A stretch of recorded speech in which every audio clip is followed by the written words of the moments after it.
열왕기상 7장 1절부터 12절 말씀 마음을 집중하시고 함께 읽어보십니다. 솔로몬이 자기의 왕궁을 13년 동안 건축하여 그 전부를 준공하니라. 그가 레바논 나무로 왕궁을 지었으니 길이가 100규빗이요 너비가 50규빗이요 높이가 30규빗이라.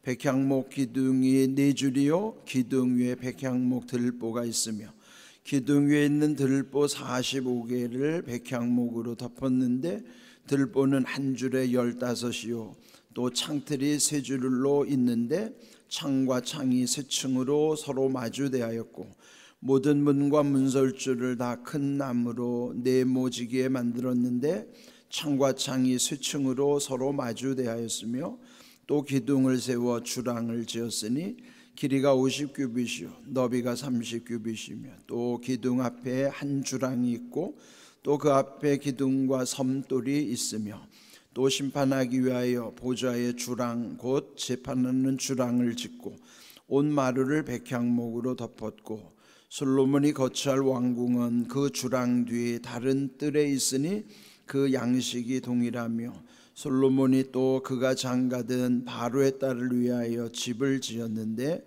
이 주랑과 같더라. 이 집들은 안팎을 모두 귀하고 다듬은 돌로 지었으니 크기대로 톱으로 켠 것이라. 그 초석에서 처마까지와 외면에서 큰 뜰에 이르기까지 다 그러하니 그 초석은 귀하고 큰 돌 곧 10규빗 되는 돌과 8규빗 되는 돌이라. 그 위에는 크기대로 다듬은 귀한 돌도 있고 백향목도 있으며 또 큰 뜰 주위에는 다듬은 돌 3켜와 백향목 두꺼운 판자 1켜를 놓았으니 마치 여호와의 성전 안뜰과 주랑에 놓은 것 같더라. 아멘. 열왕기 6장과 7장에서는 솔로몬의 성전을 건축하는 그 내용을 담은 말씀입니다. 이제 여기 오늘 읽은 말씀은 솔로몬이 자기가 기거하는 왕궁을 지은 내용이 이제 여기 삽입이 된 거예요. 그러니까 6장 7장 전체로 봐서는 솔로몬의 성전에 대한 말씀인데 오늘 읽은 요 1절부터 12절은 그 중간에 삽입이 된 거예요. 끼어 들어온 거예요. 그 까닭은 이제 이 앞에서 솔로몬의 성전을 완공한 다음에 자기의 왕궁도 건축했다는 것을 이제 같이 담았지만은 이제 우리가 볼 때는 비교가 될 수밖에 없는 것이죠. 하나님의 성전을 지은 것과 자기의 왕궁을 지은 것이 물론 단순히 비교할 수는 없어요. 이제 기간으로 보면은 하나님의 성전은 7년 걸렸고 자기 왕궁은 13년 걸렸어요. 그러면은 물론 기간이 그렇게 중요하지 않을 수도 있어요. 어쩌면은 이제 7년 동안에는 18만 명이나 되는 엄청난 많은 인원들이 동원이 됐고 또 모든 자재 공급이라든지 이런 게 원활했으면은 오히려 빨리 질 수도 있겠죠. 또 솔로몬의 왕궁은 13년 걸렸다고 하지만은 인원이 그보다는 훨씬 적은 인원이었으면은 공사 기간도 오래 걸릴 수밖에 없겠죠. 그래서 우리가 이거를 단순히 비교할 수는 없지만 그래도 이제 여기에서 보면은 그 화려한 궁궐 속에 무언가 우리가 볼 때는 좀 찜찜한 부분이 있어요. 물론 하나님이 그 성전보다도 솔로몬의 왕궁이 더 크다고 해서 지금 여기 비교하는 것도 보면은요 1절에 2절에 보면은 그 규모가 나옵니다. 레바논 나무로 왕궁을 지었으니 길이가 100규빗이요 너비가 50규빗이요 높이가 30규빗이라. 성전의 길이는 60규빗이었는데 여기 왕궁은 100규빗, 너비는 성전은 20규빗이었는데 여기는 50규빗, 그런데 높이는 똑같이 30규빗. 그렇게 보면은 그 전체적인 규모는 높이는 같다 하더라도 층고는 같다 하더라도 전체적 규모는 그의 왕궁이 약 2배, 2배는 조금 안 되지만 거의 2배 정도 규모가 큰 것만은 사실이에요. 물론 그렇다고 해서 하나님이 우리 사람들처럼 뭐 속된 말로 말하면 삐지시거나 그런 분은 아닙니다. 우리는 보면은 이게 비교가 됐을 때 만약에 여기 훨씬 더 커 보인다 그러면은 왠지 서운한 마음이 들고 또 뭔가 괘씸한 생각이 들고 사람은 그래요. 근데 하나님은 그렇지 않습니다. 그는 여러분의, 우리가 항상 그렇잖아요. 교회와 가정을 비교할 때 교회는 어려운데 가정은 잘 살아요. 그러면은 우리가 개인적으로 볼 때는 좀 마음에 좀 그 불편함이 있는 건 그 사람이 훌륭하기 때문이에요. 그러나 그렇다고 해서 하나님이 야 교회는 힘든데 너 왜 잘 사냐? 그렇다고 해서 괘씸히 여기지는 않습니다. 그런데 우리 생각은 그래도 교회가 힘든데 우리가 너무 잘 살아요? 그러면은 왠지 좀 죄송한 마음이 드는 거는 그 사람이 믿음이 좋은 사람이기 때문에 그런 거예요. 그래서 우리는 우리 수준에서 하나님을 판단해서도 안 되지만 그렇다고 해서 또 우리 입장에서 마음에서 뭔가 이런 것을 또 소홀히 여겨서도 또 안 되는 거예요. 그런데 어찌하든지 오늘 이 솔로몬의 왕궁을 지으면서 엄청난 일들이 이제 여기서 있어지는데요. 그 중에 마지막 우리가 이제 봐야 되는 게 8절인데요. 8절에 보면은 솔로몬이 거처할 왕궁은 그 주랑 뒤 다른 뜰에 있으니 그 양식이 동일하며 솔로몬이 또 그가 장가든 바로의 딸을 위하여 집을 지었는데 이 주랑과 같더라. 그러니까 왕궁이라고 해서 반드시 뭐 솔로몬이 개인 저택만 있는 게 아니죠.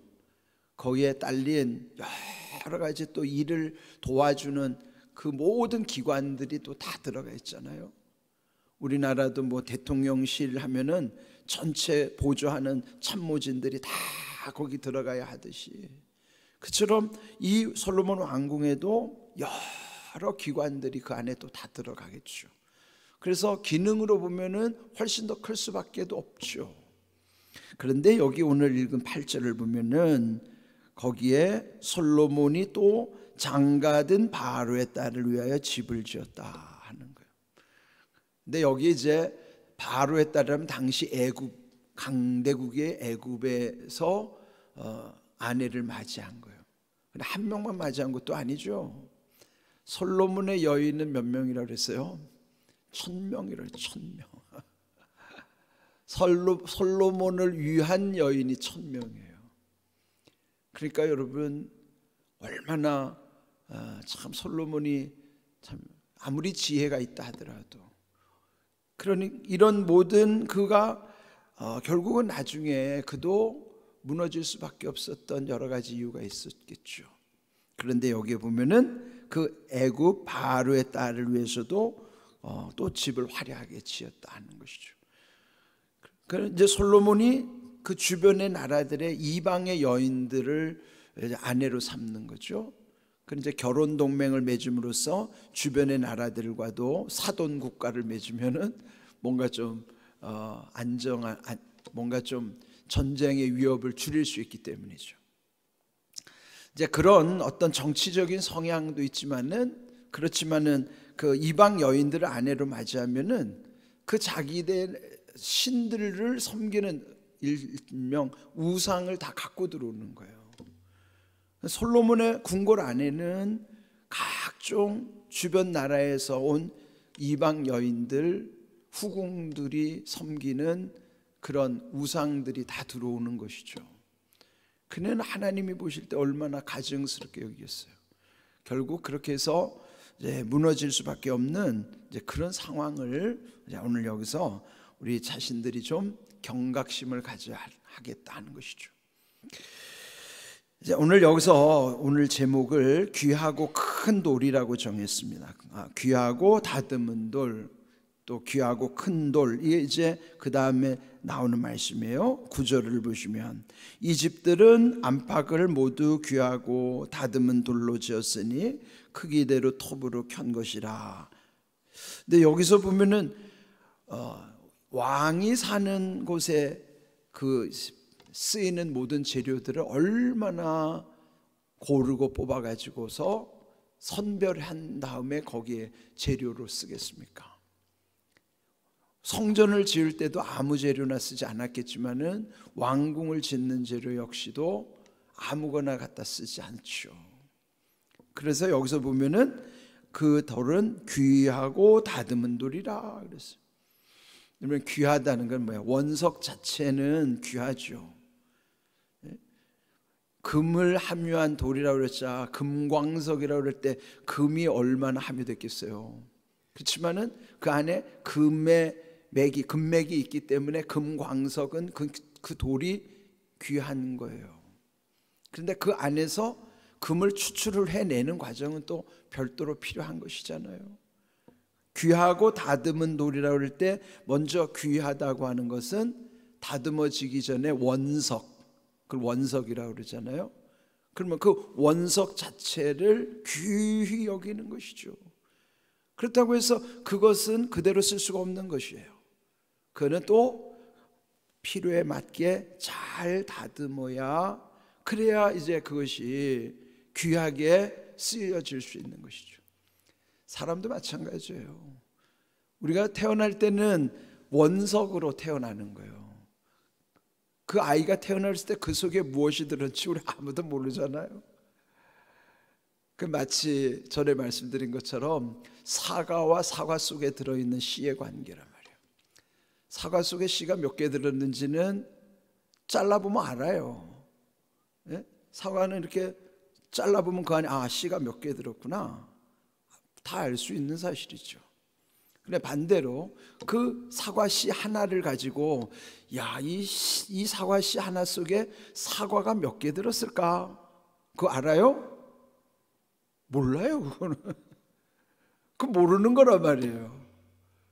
사과 속에 있는 씨는 알 수 있어도 그 씨 속에 사과가 몇 개 들었을지는 몰라요. 그게 뭐예요? 그 생명의 신비거든요. 그 하나님은 씨 속에 미래를 담아 놓는 거란 말이에요. 그러면 아이가 태어나면은 이 아이가 장차 어떻게 될 거를 우리는 몰라요. 마치 씨 속에 사과가 몇 개 있는지 모르듯이. 그런데 우리는 아이를 대할 때 너무 소홀히 여긴단 말이에요. 또 아이를 키울 때 다 자기 욕심을 거기다 투사시켜가지고 자기가 키우고 싶은 애를 자꾸 시켜가지고 아이를 스트레스를 잔뜩 주면 그 아이는 원석 자체는 하나님이 볼 때 다 귀하게 태어나는데 사실은 태어난 다음에 다 누가 배려 놓냐면은 우리가 배려 놓는 거예요, 다. 예? 그런데 정말 그 속에 정말 하나님이 주시는 그 안에 있는 온갖 은사들이 그 안에서 발현이 되면요 정말 귀하게 쓰임 받는 거예요. 그러면 교육이라는 게 뭐예요? 귀한 것을 알아보는 것도 교육이고 그거를 또 잘 다듬을 수 있는 것도 교육이에요. 오늘날 교회가 할 수 있는 건요, 모든 생명이 귀하다는 것을 인정하고 하나님께 구하고 지혜를 구하면서 그 아이를 축복하면서 하나님이 다듬어 주시기를 우리는 그것마저도 구하는 것이 오늘 교회 교육이 해야 되는 일이란 말이에요. 예? 여러분 여기 오늘 이 제목을 잘 생각해 보세요. 귀한 대로만 있다고 해서 그 쓰임 받는 게 아니라 잘 다듬어져야만 쓰임 받는 거예요. 우리가 다 하나님 앞에 귀하죠. 문제는 다듬어져야 되는데 하나님이 다듬으시려고 하면은 자꾸 엉뚱한 데로 가는 거예요, 이게. 예? 우리에게 주시는 말씀은 다 우리를 다듬기 위한 하나님의 뜻이에요. 예? 그러면 우리는 하나님의 말씀 속에서 다듬어져야 된다고. 그래야 우리가 귀하게 쓰임 받는 거예요. 요즘은 제가 자꾸 말씀의 소중함이 얼마나 절실히 다가오는지 몰라요. 하나님 우리에게 엄청난 말씀을 주셨는데 우리는 말씀을 너무 허접하게 여기는 거예요. 귀한 것을 귀하게 여기지 못하는 것. 그러니 여러분 이 귀하고 다듬은 돌이라는 것이 하나님이 쓰시고자 하는 비법이에요. 하나님이 우리를 왜 이 땅에 보내셔요? 귀하지 않은 인생이 어디 있습니까? 하나님의 형상대로 지음받으면 우리는 다 귀한 인생이에요. 근데 문제는 다듬어지지가 않는 게 문제죠. 다듬어져야 된다고요. 여러분, 오늘 여기에 이 말씀의 제목에 그 왕궁이라고 하는 건 솔로몬 왕궁에 쓰임받는 게 뭐 대단합니까? 왕 중의 왕이신 하나님의 나라에 쓰임받아야지. 그러면 왕 중의 왕이신, 우리는 솔로몬 왕이 중요한 게 아니에요. 왕들 중에 왕이신, 만왕의 왕이신 하나님 나라 속에 내가 어떤 존재로 쓰임받느냐가 중요한 것이지, 솔로몬 왕궁에 귀하고 다듬은 돌이 뭐가 중요해요? 내가 하나님 나라에 귀하고 다듬은 돌처럼 쓰여지는 게 중요한 거죠. 그럼 어떻게 해요? 하나님 우리를 다 귀하게 여기셨는데 문제는 왜 내가 안 다듬어지느냐가 문제죠. 그게 우리의 교만이에요. 우리가 하나님이 다듬으실 때 다듬어져야 된단 말이에요.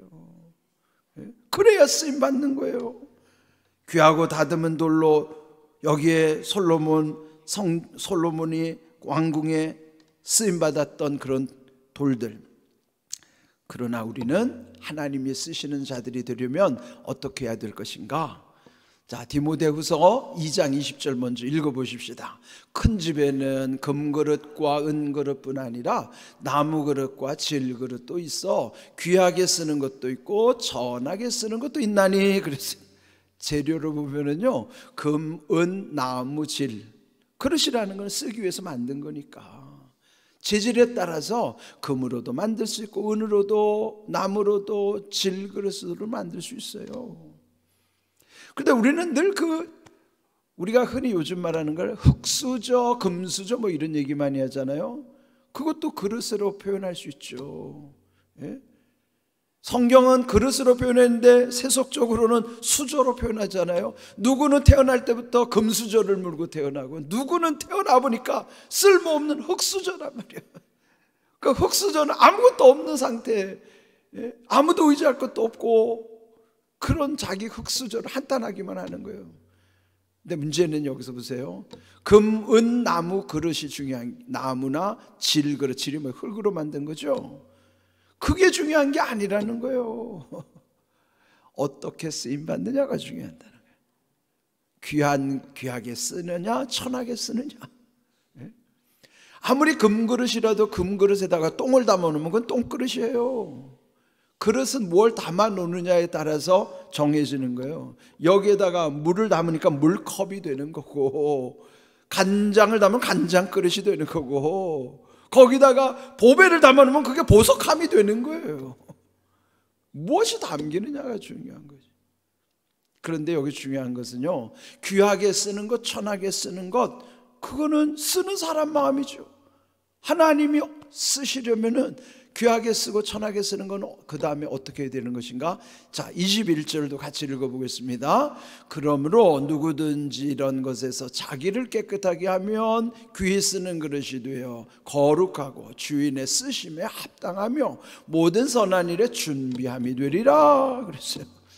금, 은, 나무, 흙으로 만든 그게 중요한 게 아니라 하나님이 쓰시는 기준은요, 자기를 깨끗하게 하는 것을 거룩하다고 표현하는 거예요. 자기를 깨끗하게 하면 귀히 쓰는 그릇이 된다는 거예요. 거룩해지면 하나님은 귀히 쓰시겠다는 거예요. 그 주인의 쓰심, 즉 하나님의 쓰심에 합당할 수 있다는 것이죠. 그래서 모든 선한 일에 준비함이 되어야 한다는 거예요. 우리가 쓰임 받으려면 내가 금수저냐 흙수저냐가 중요한 게 아닙니다. 내가 거룩해지는 거예요. 내가 깨끗해져야 된다 이 말이에요. 자기를 깨끗하게 하면 귀히 쓰는 그릇이 되므로 거룩해지는 거예요.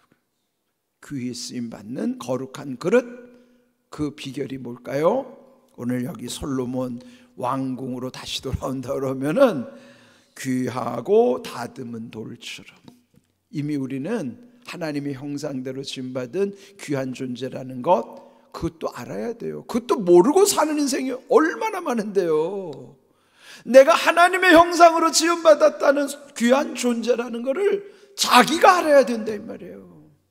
그래서 세상 사람들은 몰라요. 그러니까 자기를 함부로 하고 무가치하게 여기는 것이지. 그러나 내가 귀한 존재라는 거 아는 사람은 자기를 비하하지 않아요. 자기를 하찮게 여기지 않아요. 자기 스스로가 자기를 귀히 여기는 거예요. 여러분 귀하게 여겨야 돼요. 여러분 자신을 여러분이 귀하게 여겨야 된다고요.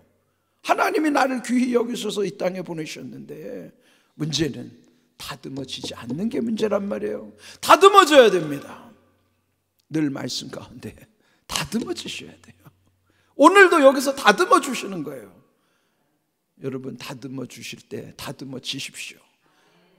오늘 주신 말씀 귀하고 다듬은 돌, 우리가 그렇게 살아야 된다는 거예요. 이런 귀한 은혜가 우리 모두에게 임하기를 주의 이름으로 축복합니다. 아멘.